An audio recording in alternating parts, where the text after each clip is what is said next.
And I hope this evening to share with you my understanding of the process. All, A-L-L. And teaching the schools we talk about double L, but there's nothing in the alphabet that is double L. So it's A-L-L. All of these schools have been granted a charter or a license to operate in Barbados. In other words, it is recognized by the government of Barbados through the Ministry of Education, all of them. You then have to go through a process of registration, which can take some time. But that has nothing to do with the quality of the input from the lecturers, professors, whatever. It has nothing at all to do with that. It has to do with the registration by the accrediting body in order for you can say you have that. That is not necessarily what is important, because in other parts of the world and other parts of the Caribbean, they don't go through that process. Once you're recognized by the government, that is it, and you move on and get your education. What is important for students is that each nation, each national body has an exam that you have to pass if you want to practice in that country. If you're studying at KFL in the Faculty of Medicine, or in Jamaica or Trinidad at the University of Barbados, if you're doing the MD or the MBBS, the content, the program is literally the same. What distinguishes universities is how they stick to quality. Am I getting quality through the vision and resources by the institution, not the other staff?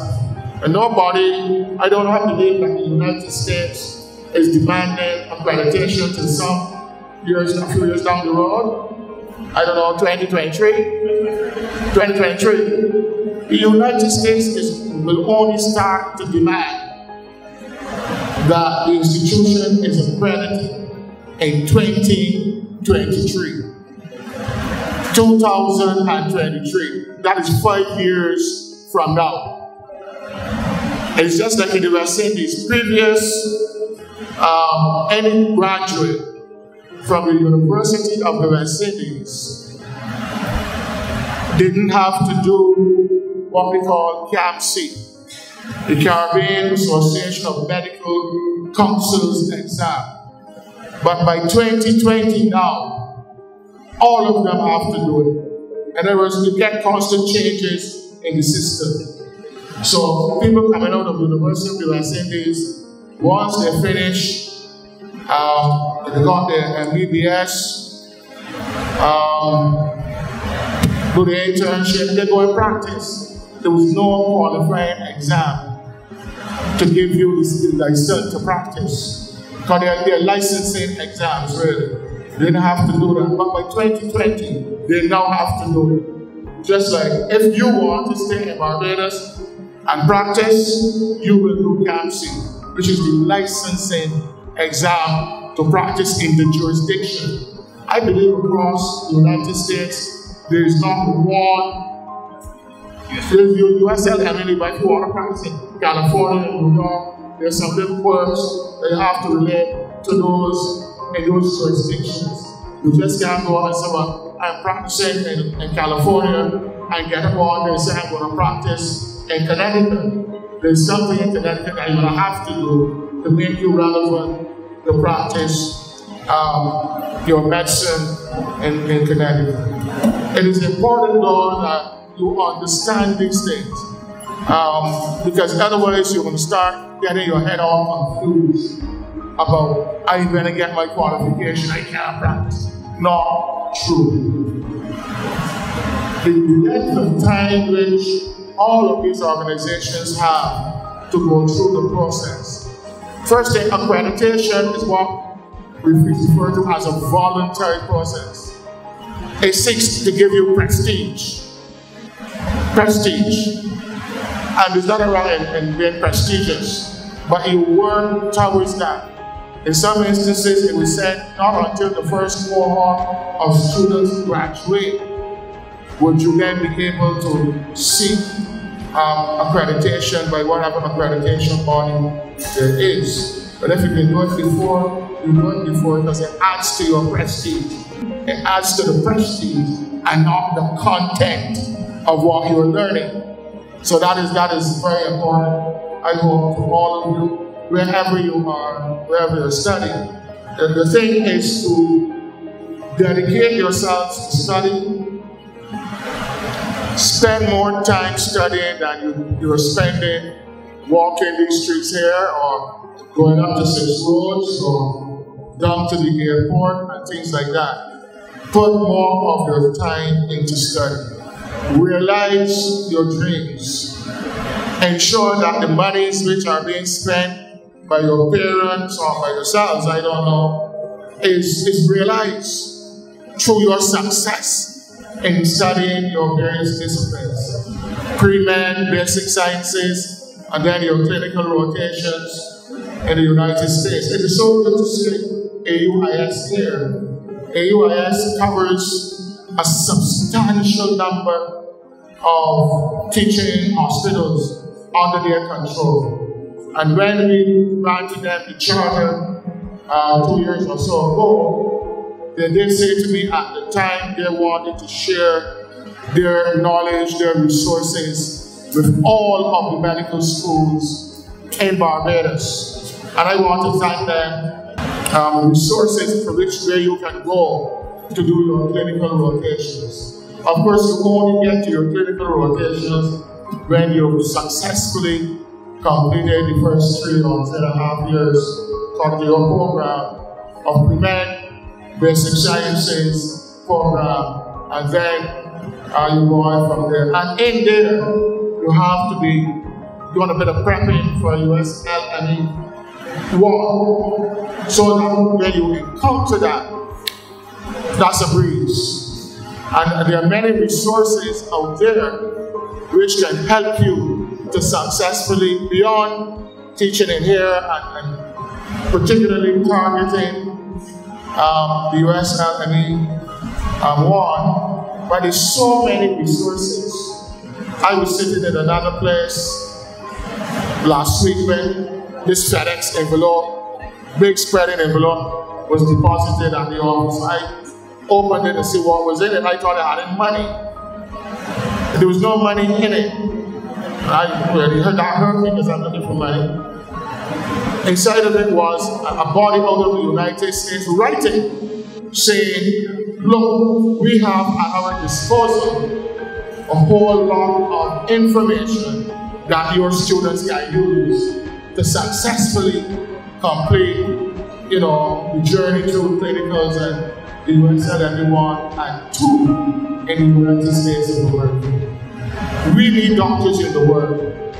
If you study at any time, the number of doctors you need. I was looking at India, and they're telling me that by, I think it's 2050, India will need 1 million doctors more. Well, I think you know it's 1 million. You can get that in rupees. That would be 10 lakhs. I got it right? 10 lakhs. I like lakhs, especially having it in my pocket. I look in my pocket and there's none. It's not, it's like 66, 68 to 1 US. Interesting. But the point is that you will be in demand. United States, which is a little more greedy than the rest, because they try to pay a lot of money to bring everybody into the States. In the next, this is 2018, maybe 10 years or less, they need 90,000 doctors. 90,000. The medical schools in the United States, the medical schools in the Caribbean cannot satisfy because every year you add on more. That heavy demand for doctors in the world. The ratio of doctors to clients or the patients in India right now is 1 to 1,700 or 17,000, some figure. And they want to bring that down to 1 to 1,000, 1 to 1,000. That is going to take a lot of manpower in order to achieve that. A lot of young people like yourselves coming forward and say, I want to be part of the profession. But if you bog down yourselves with noise in your ears, which says to you, this is good, this is bad, concentrate on success. Allow the leaders of the institution to concentrate and work through the various issues that would give the prestige to the institution, rather than worrying about this body just got CAMHP after 7 years. But that did not, as I said before, that didn't stop anybody from going up into the States, doing the clinical rotations, being successful, and getting the residency at some hospital in the United States. So you have now to work through those things. In fact, Washington and the UIS and Bristol are better placed to achieve accreditation at a shorter time. So in other words, I saw a calculation done which said, well, we achieved in 7 years. Some others achieved in 13 years. Some achieved in 17 years. But of course, 17 years ago, there was not CAMHP. CAMHP is a recent body of CARICOM. It's a recent. It didn't exist 20 years ago, or 17 years ago, or 15 years ago. Barbados only signed CAMHP to represent, this whole thing of doctors and other health professionals 4 years ago. 4 years ago, Barbados signed on. You know why I know? Because I took it to Parliament. I took it to Parliament. And I signed on behalf of the government of Barbados. So only 4 years ago, Barbados signed on. Others had signed on a little before. And then that became the ruling law of Barbados. Previous to that, the Medical Council of Barbados was the ruling authority. But they took it from their hands and made it region-wide. So for Grenada, Trinidad, Barbados, Dominica, Jamaica, Guyana, I don't even think, Guyana, all of them. And Barbados is only 4 years ago. So don't worry about those things. Worry about studying, worry about making your contribution to the world as young men and young women who should be bright. I don't know if you are, but you wouldn't be here unless you were. Concentrate on those things. As I said, I am involved with one of the medical schools, but that will not stop me from speaking to you all. Because I want all of you to be successful. Wherever you are, doesn't bother me. Once you want to be successful, that's what I care about. Of course, I too, on behalf of that, will be seeking to be most prestigious. But I remember studying a long time ago. As you can see from the grade, it wasn't only India that turned it red by those vehicles on the streets. But it was studying, and I had a professor who said to me, do you know that you can have 1,000 verses? And I started to tell you 1,000 verses only one. He said, no, you can have a flanarchy of verse. So you can have prestigious, successful institutions right across the board that makes Barbados stand out as an example to the rest of the world, as the place where you should come for medical education. That's what we want to achieve. We ain't fighting against each other, we're working with each other to ensure that the best is provided right here on this 166 square mile round, and that you can say to your children or to somebody else, eventually I went to a good country where the best medical education is provided. I've now specialized. I'm making some money. That's not the important thing, of course, but there's nothing wrong in that either. You have to feed yourselves, your family, the children at your village, if you so decide to extend your generosity to that degree, so that we are successful and that our qualification is valued wherever we go. If you go back to India, you have to do the medical council's exam to practice. You have to do that. I met with the president and the secretary of the medical council of India. We discussed, the NEET program, which is the National Eligibility Exam or something. You know what it stands for. I don't know the last part. I just want to hear about national eligibility. And that kicked in from the 28th of May. Correct? So you see that I retain all of these things? Yeah. On the 28th of May, that kicked in. So if students have registered and were admitted before, they can come. But after they registered on the 1st of June, they would have to have this NEET exam to come out of and to go into medical schools either in India or in the Caribbean.